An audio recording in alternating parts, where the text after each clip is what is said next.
Caribbean सागर के बीच एक परिवार अपनी यॉट पर छुट्टियां मना रहा होता है। माँ जूलिया तैरने के लिए पानी में कूद जाती है। आराम करते समय उसे कुछ अजीब महसूस होता है, लेकिन क्योंकि आसपास कुछ दिखाई नहीं देता, वह सोचती है कि शायद उसका भ्रम होगा। कुछ सेकंड बाद वही अजीब एहसास फिर होता है।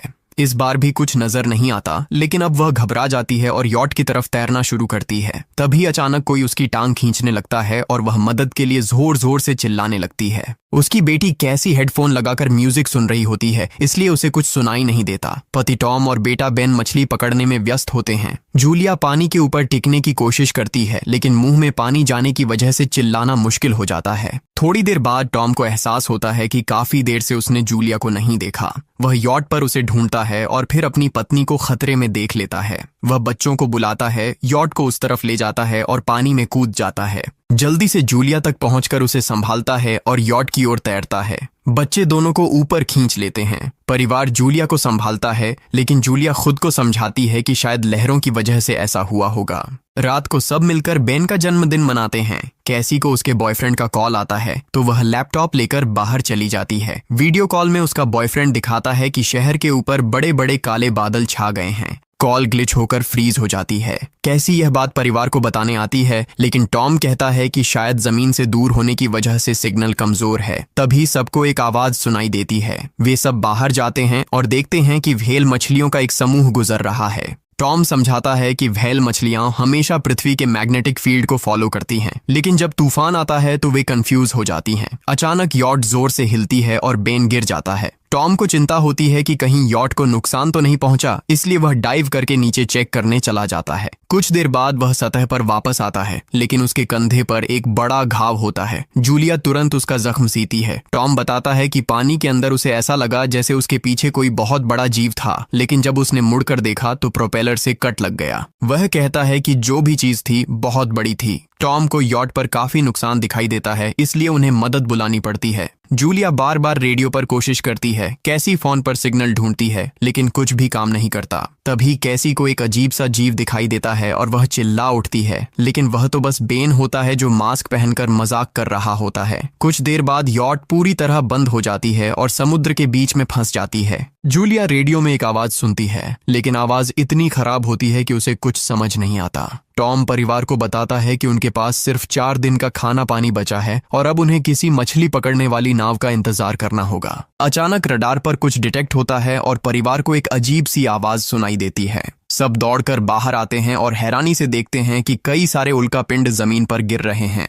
जहां जहां उल्कापिंड गिरते हैं वहां बड़े धमाके होते हैं। एक उल्कापिंड पानी में उनके पास गिरता है तो टॉम तुरंत यॉट को चलाने की कोशिश करता है। इंजन मुश्किल से चलता है, लेकिन तभी एक और उल्कापिंड उस इलाके को हिट करता है। परिवार डर के मारे एक दूसरे को कसकर पकड़ लेता है। तभी टॉम को समझ आता है कि जो आग के गोले गिर रहे हैं वे उल्कापिंड नहीं बल्कि सैटेलाइट्स हैं। उसी वक्त बेन देखता है कि यॉट से धुआं निकल रहा है। टॉम चेक करता है और कंफर्म होता है कि इंजन खराब हो गया है। हवा तेज होने लगती है तो फैमिली यॉट के अंदर छुप जाती है, बिना ये नोटिस किए कि कंपास बहुत तेजी से घूम रहा है। यॉट जोर जोर से हिलने लगती है। बेन फिर से गिर जाता है और इस बार उसे चोट भी लग जाती है। लहरें तेजी से यॉट से टकरा रही होती हैं। टॉम स्ट्रगल करके बाहर जाता है और लाइफ जैकेट्स लेकर आता है। तभी पावर चली जाती है। टॉम तुरंत पावर बॉक्स का बटन प्रेस करता है और लाइट वापस आ जाती है। उस वक्त बेन नोटिस करता है कि जूलिया की नाक से खून बह रहा है। जूलिया को चक्कर आने लगते हैं, जबकि कैसी सिंक पर जाकर उल्टी कर देती है। टॉम रेडियो ट्राई करता रहता है पर सिग्नल नहीं मिलता। अचानक एक तेज हाई पिच्ड नॉइज आती है और हवा और भी स्ट्रांग हो जाती है। जूलिया दरवाजे बंद करने की कोशिश करती है, पर एक हैच खुल जाता है और हवा खिड़कियां तोड़ने लगती है। टॉम एक फ्लेयर जलाता है और थोड़ी देर बाद अंधेरा छा जाता है। अगली सुबह फैमिली शॉक में उठती है कि वो स्टॉर्म से बच गए हैं, लेकिन यॉट आधी तबाह हो गई होती है। जब वो बाहर आते हैं तो देखते हैं कि समुद्र का पानी गायब हो गया है और यॉट अब जमीन पर अटकी है। सब ये देखकर शॉक में आ जाते हैं। कैसी सिग्नल चेक करती है पर नेटवर्क बिल्कुल डाउन होता है। बेन 2 मरे हुए केकड़ों से खेलने लगता है। टॉम कंपास चेक करता है और देखता है कि वो उल्टा हो गया है। ये आखिरी बार 7 लाख साल पहले हुआ था। कैसी को लगता है कि उसका बॉयफ्रेंड मर गया होगा और वो टूट जाती है। जब जूलिया उसे समझाने आती है तो कैसी उसे दूर कर देती है और छुपने चली जाती है। जूलिया और टॉम बची हुई सप्लाईज देखते हैं। बेन अपने बर्थडे बलून्स एक पत्थर से बांध देता है ताकि शायद कोई बचा हुआ सर्वाइवर देख ले। टॉम फिर रेडियो ट्राई करता है और इस बार एक आदमी से कनेक्शन हो जाता है। उसका नाम नाव होता है और वो एक सबमरीन का कैप्टन होता है। उसकी सबमरीन भी लैंड पर अटक गई है। वो कंफर्म करता है कि मैग्नेटिक पोल्स रिवर्स हो गए हैं, इसलिए ओशन पीछे हट गया है और जमीन डूब गई है। वो कहता है कि उसने अभी तक और सर्वाइवर्स नहीं देखे और कम्युनिकेशन सिस्टम्स बिल्कुल डाउन हो गए हैं। वो मजीद ये भी कहता है कि पोल्स फिर रिवर्स होंगे और शायद एक हफ्ते में समुंदर वापस आ जाएगा। वो फैमिली को वार्न करता है कि जितना हो सके ऊंची जगह चढ़ जाओ, क्योंकि जब पानी वापस आएगा तो वो बहुत खतरनाक होगा। वो बोलता है उसका पार्टनर क्रैश में मारा गया और सबमरीन में बस 3 लोगों की ही जगह है। जूलिया और टॉम उससे कहते हैं कि प्लीज हमारे बच्चों को बचा लो। वो उन्हें अपने कोऑर्डिनेट्स दे देता है। टॉम कैलकुलेट करता है कि सबमरीन तक पहुंचने में 2-3 दिन लगेंगे। वो फैमिली से कहता है आज रात अच्छे से आराम कर लो, कल सुबह हम निकलेंगे। अगली सुबह फैमिली सामान पैक कर रही होती है, तभी टॉम को पास में कुछ हिलता हुआ दिखता है। वो एक लंगड़ा आदमी होता है जिसके हाथ में हार्पून होती है और साथ में एक कुत्ता लगातार भौंक रहा होता है। टॉम उसके पास जाता है और उसे पानी की बोतल देता है, लेकिन वो आदमी कुछ ऐसी भाषा में बोलता है जो टॉम समझ नहीं पाता। पानी पीने के बाद वो अजनबी अचानक टॉम के सिर पर बोतल मारता है और चेहरे पर जोर का लात मार देता है। जूलिया डर के मारे भागती है, लेकिन तब तक देर हो चुकी होती है। वो आदमी टॉम के पेट में हार्पून घुसा चुका होता है। टॉम कुछ पल तक तड़पता है और फिर वो उसकी गर्दन भी काट देता है। फिर वो आदमी जूलिया के पीछे भागता है और उस पर हार्पून फेंकता है, जिससे उसके कंधे में चोट लग जाती है। जूलिया दर्द सहते हुए यॉट के अंदर भागती है और बच्चों को बोलती है कि छुप जाओ। वो दरवाजा लॉक कर देती है। कैसी और बेन सोफे के अंदर घुस जाते हैं। जूलिया उन्हें फ्लेयर गन पकड़ाती है और खुद एक चाकू लेकर बाथरूम में छुप जाती है। वो आदमी दरवाजे पर जोर जोर से धक्के मारता है और आखिर अंदर घुस ही जाता है। पहले वो थोड़ा खाना उठाता है और फिर यॉट में इधर उधर ढूंढने लगता है, फिर बाथरूम की तरफ जाता है, लेकिन जूलिया समझदारी से एक छोटे छेद से बाहर निकल जाती है। वो आदमी सोचता है कि जूलिया भाग गई, लेकिन जैसे ही वो धीरे से निकलने लगती है, उसका कुत्ता उसे देख लेता है और भौंकने लगता है। कुत्ता उस पर झपटता है तो जूलिया चाकू से उसे मार देती है। कुत्ते की चीख सुनकर वो आदमी बाहर आता है और अपने कुत्ते की लाश देखकर आग बबूला हो जाता है। इस बीच जूलिया यॉट के दूसरे साइड से अंदर जाने की कोशिश करती है। वो ऊपर चढ़कर टूटी हुई खिड़की से अंदर घुसने लगती है, लेकिन वो आदमी पहले ही वहां पहुंच जाता है। वो उसे पकड़कर जोर से मुक्का मारता है, जिससे वो नीचे गिर जाती है।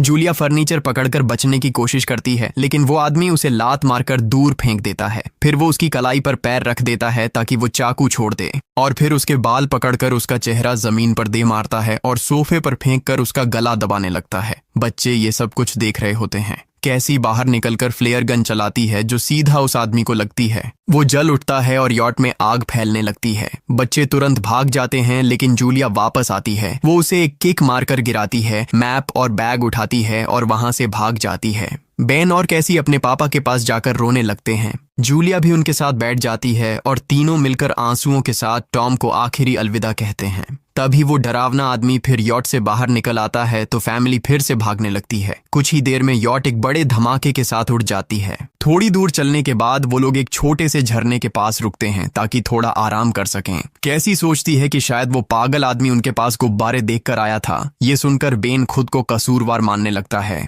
जूलिया उसे समझाती है कि इसमें उसकी कोई गलती नहीं थी और सबको आगे बढ़ने को कहती है, क्योंकि वो आदमी अभी भी उनके पीछे है। रास्ते में एक छोटे तालाब के पास बेन एक मरी हुई हैमरहेड शार्क देखकर हैरान रह जाता है। तभी जूलिया नोटिस करती है कि वो आदमी फिर उनके करीब पहुंचने वाला है। सब लोग दौड़ पड़ते हैं और एक रेत के टीले से नीचे गिर जाते हैं, जहां उन्हें जहरीला कचरा दिखाई देता है। फैमिली सावधानी से उसे पार करती है और लगता है कि उन्होंने उस आदमी से पीछा छुड़ा लिया है। चलते चलते उन्हें बड़े बड़े मरे हुए सी एनिमल्स और समुंदर के नीचे जमा हुआ सारा प्लास्टिक दिखने लगता है।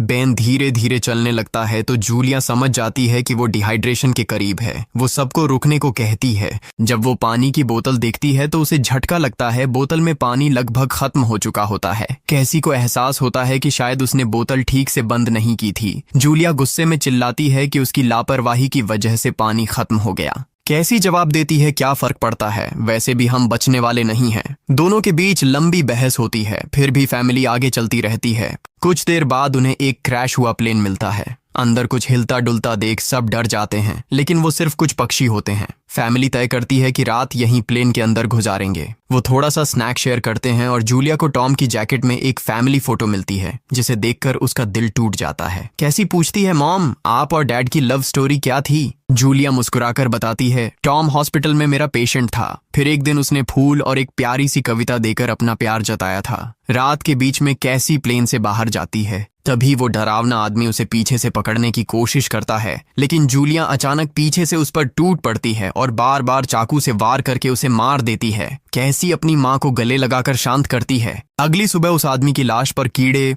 गुंड पड़े होते हैं।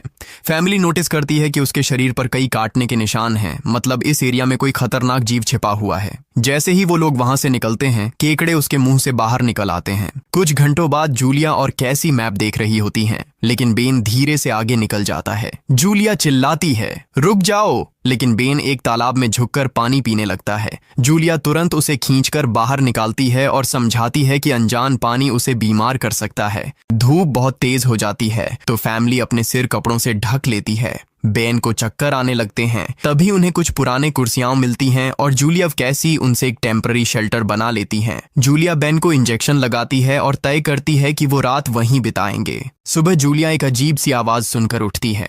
बाहर जाकर देखती है तो क्रैब्स का एक बड़ा झुंड उनकी तरफ आ रहा होता है। वो तुरंत बच्चों को उठाती है और तीनों भागना शुरू कर देते हैं। भागते भागते उन्हें एक बड़ा कार्गो शिप दिखाई देता है। वहां 3 क्रू मेंबर्स जिंदा होते हैं। एक औरत उनकी मदद करना चाहती है, लेकिन बाकी 2 आदमी मना कर देते हैं और तीनों फैमिली को बाहर छोड़कर कंटेनर लॉक कर लेते हैं। क्रैब्स पास आ जाते हैं। जूलिया बच्चों को कंटेनर के ऊपर चढ़ाती है। खुद जब चढ़ने लगती है तो क्रैब्स उसके पैर को जोर से काट लेते हैं। बच्चे उसे खींचकर ऊपर चढ़ाते हैं, नहीं तो वो नीचे गिर जाती। कंटेनर के एक छेद से आधे क्रैब्स अंदर घुस जाते हैं। क्रू मेंबर्स फायरिंग शुरू करते हैं, लेकिन क्रैब्स उन पर हावी हो जाते हैं और दोनों को मार डालते हैं। आखिरी आदमी छत के होल तक पहुंचता है, लेकिन क्रैब्स उसे भी नीचे खींच लेते हैं और वो भी मर जाता है।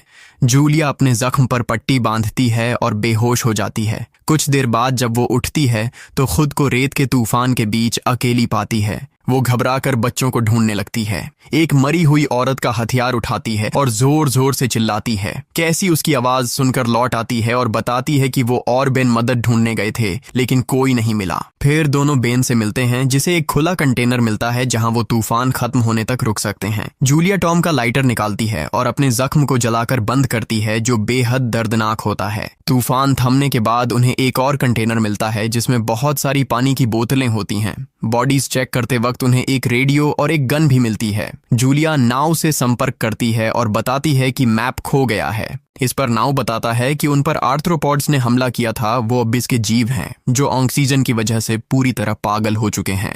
अब नाव फैमिली को जल्दी करने को बोलता है, क्योंकि उसके इंस्ट्रूमेंट्स ने कैलकुलेट किया है कि समुद्र उम्मीद से ज्यादा जल्दी वापस आएगा और उनके पास सिर्फ कुछ घंटे बचे हैं। वो एक फ्लेयर शूट करता है और फैमिली उस दिशा में चलना शुरू करती है। लंबी वॉक के बाद फैमिली को एक टूटा हुआ टॉयलेट मिलता है जिसमें बेन पेशाब करता है। अब वो लोग आखिरकार सबमरीन को पास ही देख लेते हैं, लेकिन वहां पहुंचने के लिए उन्हें एक बड़ा चट्टानी रास्ता पार करना होगा। जैसे ही वो रास्ते से गुजरते हैं, दीवारें हिलने लगती हैं और पत्थर गिरने लगते हैं, जिससे एक भयानक रॉक स्लाइड हो जाता है। जूलिया तुरंत अपने बच्चों को साइड में धक्का देती है और खुद भी पीछे हट जाती है ताकि कुचली न जाए। अब एक पत्थर की दीवार उनके बीच आ गई है। जूलिया बच्चों से कहती है कि वो बिना उसके आगे बढ़ जाए, लेकिन कैसी मना करती है और जोर देती है कि उसकी माँ को चढ़ने की कोशिश करनी चाहिए। बहुत बहस होती है और चिल्लाने के बाद जूलिया वादा करती है कि वो बाद में अपने बच्चों को ढूंढ लेगी। मजबूर होकर कैसी अपने भाई को खींचकर आगे ले जाती है।